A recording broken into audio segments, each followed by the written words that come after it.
नारद जी महाराज ने आकर के भगवान से कहा कि ठाकुर जी अब आप ब्रज में ही लीला करते रहेंगे कि आगे की द्वारिका लीला, मथुरा लीला ये सब कैसे होंगी? ठाकुर जी बोले, सांची पूछो नारद, तो मैं भूल चुका हूं कि मैं परमात्मा हूं, मैं भूल चुका हूं कि त्रिलोकी स्वामी। आप सब देवता मंत्रणा करके कुछ ऐसा व्यवस्था करो ना कि कोई और संभाल ले वैकुंठ को, कोई और कर ले आगे की लीला। मैं इन ब्रजवासियों के बगैर रह नहीं पाऊंगा, और मैं तो फिर भी चला जाऊंगा क्योंकि मैं परमात्मा हूं, मेरे अंदर मोह नहीं है। पर ये ब्रजवासी, इनको तुमने झूठे को जाकर अगर बोल दिया ना कि श्री कृष्ण जा रहे हैं, इनके प्राण निकल जाएंगे, मुझे जाता हुआ देखना तो इनके लिए सबसे बड़ा दुर्भाग्य होगा। नारद जी ने बैठ करके भगवान से बहुत देर चर्चा की और ठाकुर जी से कहा, नाथ आपको आना पड़ेगा और कोई उपचार नहीं। क्रूर जी महाराज वृंदावन आए और वृंदावन आकर के नंद बाबा यशोदा मैया से कही, कंस ने एक धनुर्यज्ञ किया है और उस धनुर्यज्ञ में आपके दोनों पुत्रों को आमंत्रित किया है। यशोदा मैया बोली, इतने राक्षस भेजे माने हमारे लाला मारवे के काजे और अब निमंत्रण भेज रहे हो? बोले नहीं नहीं, आपको शायद कोई गलत सूचना मिली, वो राक्षस कंस ने नहीं भेजे हैं। कंस तो इन दोनों को सम्मानित करना चाहते हैं। हमने सुना कुछ दिन पहले बहुत जोर की बारिश हुई तो इन्होंने गिरिराज जी उठा लिए थे, सब आप सबकी रक्षा की। तब से महाराज कंस के नित्य मन में चलता है कि कृष्ण बलराम दोनों आवे और उनको मैं सम्मानित करूं। सम्मान देने वाला कभी राक्षस भेज सकता है? सबके मन में तो विश्वास हो ही नहीं रहा था कंस की बातों पर ठाकुर जी ने मन बनाया कि अगर मैं नहीं बोला तो ये सब तो भेजेंगे ही नहीं। ठाकुर जी अपना रूप बदल के, रंग बदल के और थोड़ा भाव बदल करके सब ब्रजवासियों के बीच में आके बोले, ठीक है भैया, तुम सबरे ब्रजवासी बड़े मतलबी हो। जब राक्षस आ जाए, जब कालिया नाग आ जाए, जब इंद्र वर्षा कर देते तो कन्हैया कन्हैया कहते सबरे डोरेंगे। लेकिन आज एक राजा हमको सम्मान देना चाह रहे हो तो तुम सब चाहो नहीं हो कि हमें सम्मान मिले? इस बात को सुन के सब ब्रजवासी मौन हो गए। ठाकुर जी ने पत्थर रख के ये बात कही। अक्रूर जी महाराज ले जाने के लिए आए हैं श्री ठाकुर जी को। गोपियां, गोप ग्वाल, ब्रज के सब ब्रजवासी मन ही मन विचार कर रहे हैं और विधाता से प्रार्थना कर रहे हैं, अरे विधाता, तेरे अंदर दया नाम की चीज नहीं है क्या?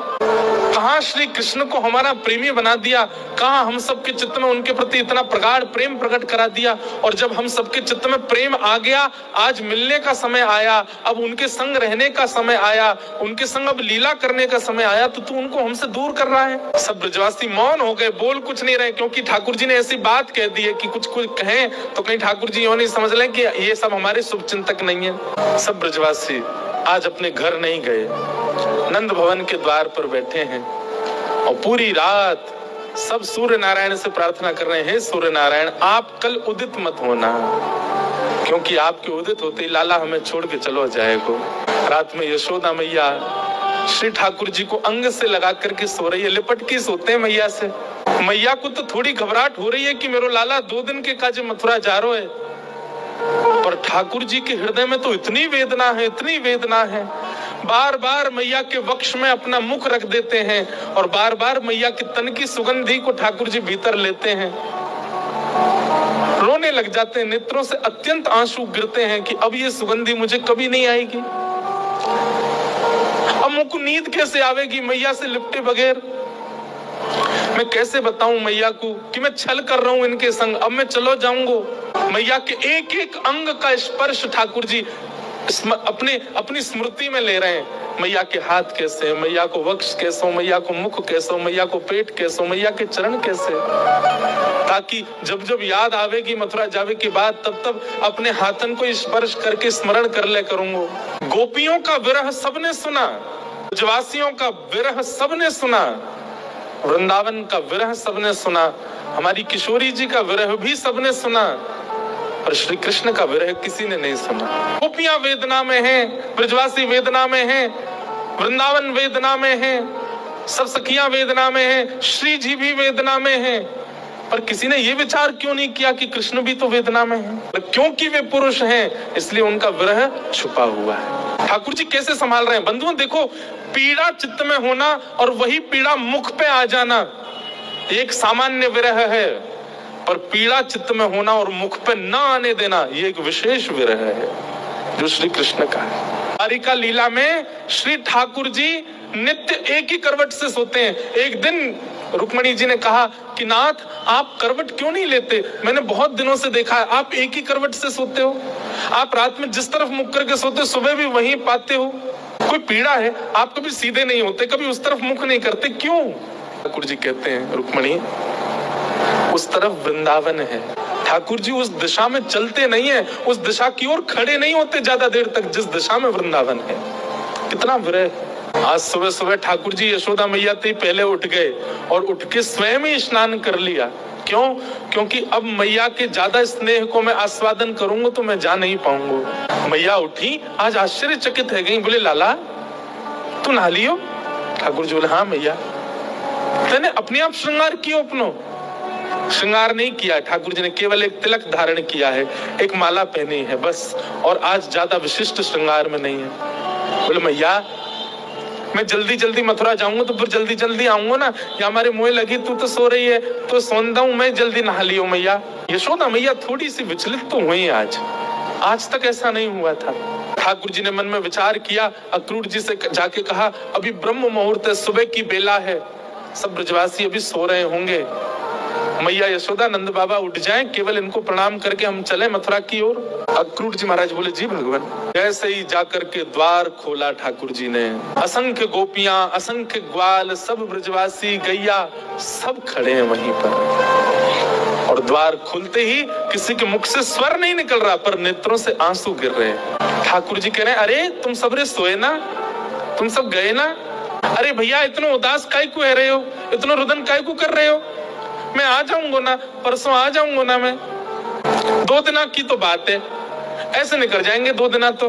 गोपियां बहाने बना बना करके आती हैं, घर में मक्खन धरो है फिर भी जबरदस्ती मक्खन लेवे जामे कि या बहाने कन्हैया दिख जाएगा। घर में गैया बंधी है, गोबर धरो है, पर गोबर लेवे के काजे जबरदस्ती नंद भवन में भीतर घुसे कि कन्हैया दिख जाएंगे।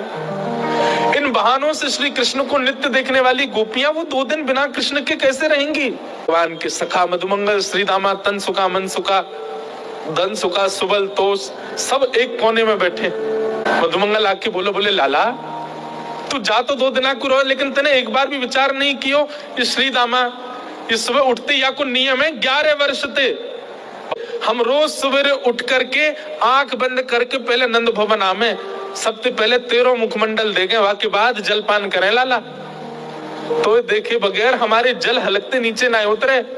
तू 2 दिन के काजे हमें छोड़ के जा रहा हो, हम कैसे जीवित रहेंगे? ठाकुर जी स्तब्ध हो रहे हैं, मौन हो रहे हैं, कहाँ समझाएं, अब शब्द नहीं है। ठाकुर जी के पास भगवान किशोरी जी के पास गए, चरणों में प्रणाम किया, श्यामा जी आप तो सब जाने, इस विश्व के कल्याण के लिए, उद्धार के लिए मेरो ब्रज से जानो कितना जरूरी है, आप तो सब जाने श्यामा जी, मुझ को आज्ञा दो श्यामा जी, बस आगे की यात्रा में आप मुंह पे दृष्टि रखी हो। ठाकुर जी बिना नेत्र मिलाए चर्चा कर रहे हैं। किशोरी जी कह रही हैं श्याम सुंदर या को उत्तर मुझे कहाँ देना चाहिए, आप ही बता के जाओ। ठाकुर जी बोले क्यों? बोले प्रेमी यदि जा रहे हो है तो दूसरों प्रेमी वाकू रोके नहीं, तो फिर प्रेम काय बात को? प्रेमी जा रहे हो है तो प्रेमी तो वाकू रोकेगो, लेकिन आप शुभ कार्य के लिए जा रहे हो, मानव कल्याण के लिए जा रहे हो, और शुभ कार्य में यदि कोई जा रहा हो तो उसको टोकना नहीं चाहिए। आप जा रहे हैं विश्व के कल्याण के लिए, मैं आपको रोकूं कैसे, मैं टोकूं कैसे? और मेरो प्रेमी जा रहा है और मैं रोकूं नहीं तो प्रेम कैसा?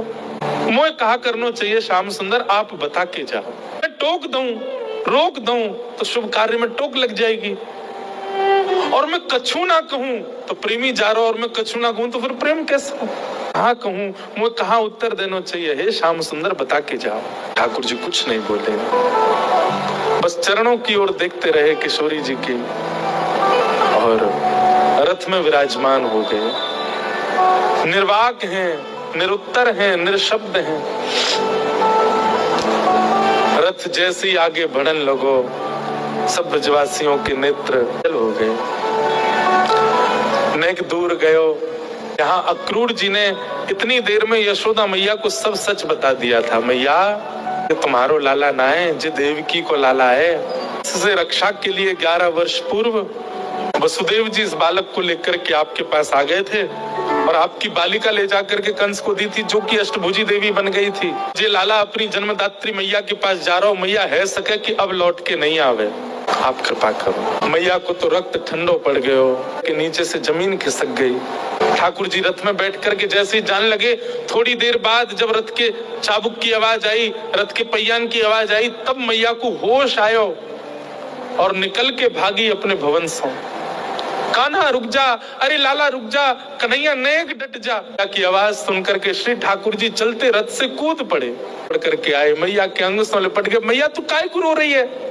मैं आ रहा हूँ ना, परसों आ जाऊंगा। मैया तू रो में मत, ऐसे करेगी तो मैं किस जाऊंगा? लाला, मैया सर्वांगीण अंग का स्पर्श करती जा रही है ठाकुर जी के और कह रही है, लाला पता ही तू गोपीन ते झूठ बोले, तू गालन ते झूठ बोले, समन ते झूठ बोल ले, लेकिन आज तू मोते झूठ बोल रहा है। गुस्सा पता चल गई लाला, तू मेरो लाला ना है, तू तो देवकी को लाला है। इससे रक्षा के काजे सुदेव जी महाराज तो मेरे पास छोड़ के 56 दिना तक मैंने तेरो पालन पोषण कियो। मक्खन खावे के काजे तो कुछ छड़ी दिखाई, उखल में बांध दियो, कभी तेरे पीछे छड़ी लेकर के भागी, कभी तेरो कान मरोड़ दियो, कभी तेरो हाथ जोड़ते पकड़ लियो लाला।